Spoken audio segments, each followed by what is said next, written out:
आजकल बहुत आए।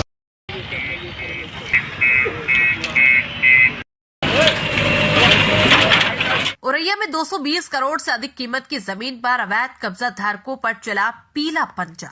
लगभग 220 करोड़ की अनुमानित कीमत की सरकारी रोडवेज के समीप बेशकीमती जमीन पर कई वर्षों से अवैध कब्जा किए और लकड़ मंडी संचालित हो रही थी। भूमि पर जिला प्रशासन ने की बड़ी कार्रवाई। भारी पुलिस बल की मौजूदगी में एक साथ चले कई बुलडोजर। औरैया जिला प्रशासन की अब तक की सबसे बड़ी कार्रवाई। जिला प्रशासन ने सुबह से ही अभियान चलाकर लगभग 220 करोड़ अनुमानित कीमत की जमीन पर बुलडोजर चलवाकर जमीन को खाली करवाया। यूपी के औरैया जनपद के सदर नगर पालिका क्षेत्र में स्थापित और संचालित रोडवेज बस स्टैंड के समीप की बेशकीमती जमीन, जिसका मालिकाना हक नगर पालिका परिषद का है, लेकिन इस बेशकीमती जमीन पर लकड़ी मंडी संचालित हो रही थी और इस बेशकीमती जमीन पर अवैध कब्जा धारक खुद को मालिक बताया करते थे।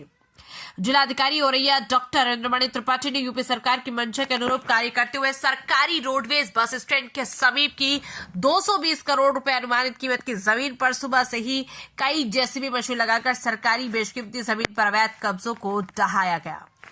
औरैया से जाहिद अख्तर की रिपोर्ट। ये नॉन-जेडे की लैंड थी और अवैध रूप से कुछ लोग यहाँ कब्जा कराते और अवैध वसूली, लकड़ी का अवैध कारोबार कराते थे, वसूली लेते थे। उनके खिलाफ FIR कराई गई और नॉन-जेडे की लैंड जो है, जो नगर पालिका के प्रबंधन में होनी चाहिए, उसे आज पुलिस और प्रशासन द्वारा खाली कराया गया। कुल 6.5 एकड़ की लैंड है शहर के भीतर। 221 से 222 करोड़ रुपए की इसकी कीमत है।